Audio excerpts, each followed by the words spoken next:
country, and I commend this statement to the House. Shadow Secretary of State Julia Lopez. Thank you, Madam Deputy Speaker, and to the Secretary of State for advance notice of her statement. Last week, the public outrage was rightly expressed about the use of artificial intelligence to undress women and children in photographs by X's AI assistant Grok. The use of AI in this way, without consent, is wrong. It is disturbing, and in many cases, it is illegal. We support Ofcom taking enforcement action where an AI tool is used to generate illegal content, especially that of children. We support the government's stance on notification tools. X itself has warned of consequences for anyone prompting Grok to make illegal content. The tools in question have been put behind a paywall for the easy identification via name and bank details of anyone misusing them. Beyond the platform, however, the Internet Watch Foundation has identified cases where perpetrators have used Grok in tandem with other AI tools to generate Category A material. As the Chairman of the Culture Select Committee has rightly said, such mainstream AI tools must not become an enabling step in the child abuse production pipeline. Madam Deputy Speaker, law already exists to deal with much of this. The Protection of Children Act, the Criminal Justice Act, the Sexual Offences Act, the Data Act when the government voted against Baroness Owen's tougher amendments, the Online Safety Act. These laws should be enforced, and we now await Ofcom setting out its next steps as an independent regulator.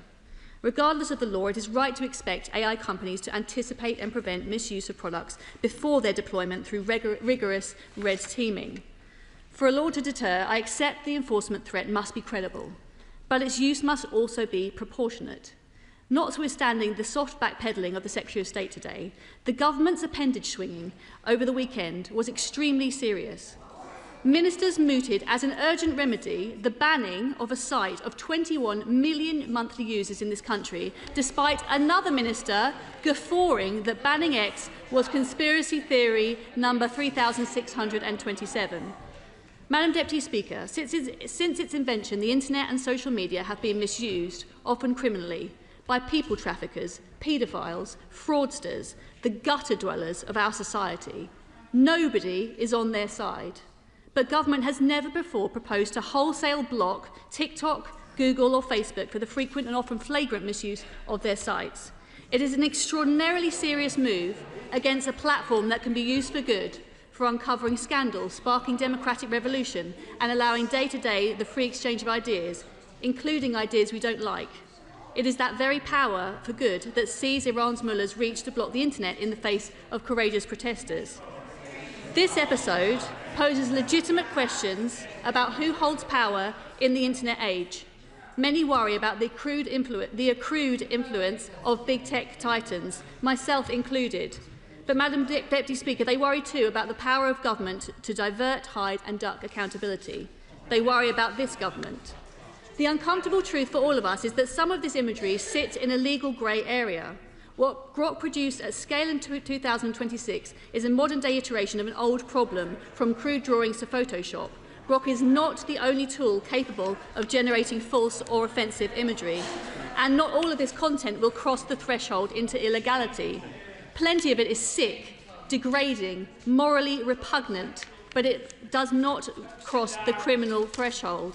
What then is the Secretary of State proposing to do about the difficult enforcement choices that a regulator or police force must make? Because the risk is that with finite resource in a highly politically sensitive environment, regulators could be diverted from pursuing the most abhorrent and dangerous crimes. Further, if we wish to mitigate the risk to children, one simple intervention may help stop from sharing their own image too freely. That's raising the digital age of consent for social media to 16. The Mayor of Manchester, Andy Burnham, fulsomely agrees as the cross-party consensus grows. Does the Secretary of State? Madam Deputy Speaker, the Secretary of State knows that there are geopolitical consequences to her rhetoric. Figures close to President Trump have already threatened sanctions. Has the Secretary of State engaged with the US government? Has she been advised on the nature of any retaliation were the UK government to block X? The US-UK tech deal has already been paused. We need clarity on what else is at stake. To conclude, Madam Deputy Speaker, the Tech Secretary has said this government is as determined to ensure women and girls are safe online as we are to ensure they are safe in the real world. To this end, will she be ensuring the government enforces against itself for its failure to advance the rape gang inquiry, its failure to stop puberty blocking trials, its failure to implement guidance on single-sex spaces, its inability to deport illegal migrants who have committed sex offences. For while this government rightly worries about the online sphere, and we support them, there is plenty to be getting on with in the real world. Secretary of State. Really? Is that the best you could do? That the Conservative Party now? I was going to say at the beginning I was grateful to the Honourable Lady for her support for action from Ofcom, for its investigation, their support for our action on banning nudification apps, and that I hope she and her party actually vote for the crime and policing bill at the final stages. But may I just say here, she then began her own campaign of misinformation in the House. I merely stated the facts about the Online Safety Act, which that there is a backstop power in the OSA, which I remind the